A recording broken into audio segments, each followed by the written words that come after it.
Okay, when we left off on chapter 3 in our Junie B. Jones and a Little Monkey Business chapter book, um, remember Grandma Helen went to the hospital and she comes back and tells Grandpa Miller and Junie B that the baby brother is just the cutest little monkey she's ever seen. And I think Junie B thinks that it's an actual monkey.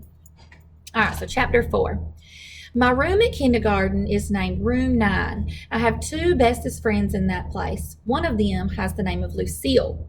Lucille sits right exactly next to me. She has a red chair and also little red fingernails, which are very glossy. My other bestest friend is named Grace. Me and that Grace sit together on the school bus, except for not today we didn't, because today Grandpa Miller drove me. She was the car rider. Then he walked to room 9 with me and he waved at my teacher. Her name is Miss. She has another name too, but I just like Miss and that's all. When I first walked into my room, Lucille was looking at that Grace's brand new shoes and their name was Pink High Tops. Hey, Grace, those new shoes look very beautiful on you, I said. But that Grace didn't even say thank you to me. Grace is angry at you, said Lucille. She said that she rode the bus today and you weren't even there to save her a seat, and she had to sit next to an icky kid. Right, Grace? Grace bobbed her head up and down. Yes, only I couldn't help it, Grace, I said. That's because I stayed at my Grandpa Miller's all night, and there's no bus at that place, and so he had to drive me here today. Then I tried to hold that Grace's hand, only she quickly pulled it away. That's not very nice of you, Grace, I said. So guess what? Now I'm not going to tell you my special secret. Now I'm going to stop right there for just a second. Think about that story I read to you this morning. How full is your bucket? Are they filling each other's buckets or are they dipping from each other's buckets? I think they are dipping from each other's buckets. They're not being very nice to one another. That's when that Grace called me a poopy head. Lucille held my hand. I don't think you're a poopy head, Junie B, she said, and so you can tell me your special secret, and I won't tell anybody, not even Grace. That's when that Grace kicked Lucille in the leg, and so Lucille pushed her down, and Miss had to come pull them off each other. I raised my hand very polite. I wasn't involved, I said to Miss. You guys will learn Junie B starts a lot of stuff at school, but usually by the end of our book, she's made everything okay. And take a look. There's Grace. This is her best friend, Grace. This is Lucille. There's her teacher that she calls Miss. And there's Junie B thinking, oh, I haven't done anything. I'm innocent.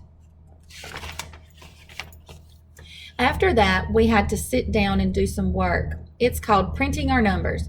Only I couldn't do mine that good because Lucille kept on talking to me. That's why. Come on, Junie B, she said in her whispering voice.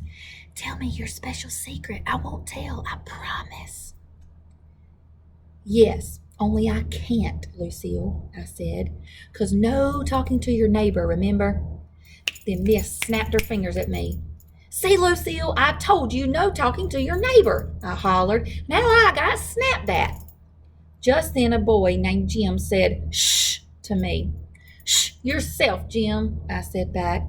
After that, Miss stood next to me till I finished my work. Then I got all done and she collected it.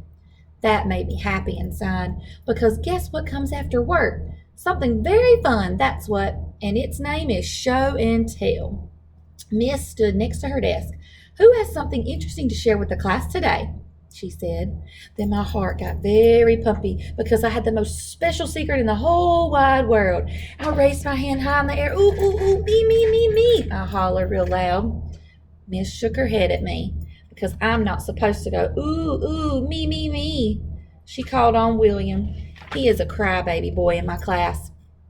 William, said Miss, since you raised your hand so politely, you may go first.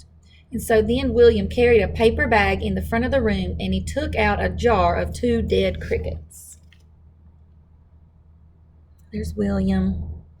She's not being very polite when she's raising her hand.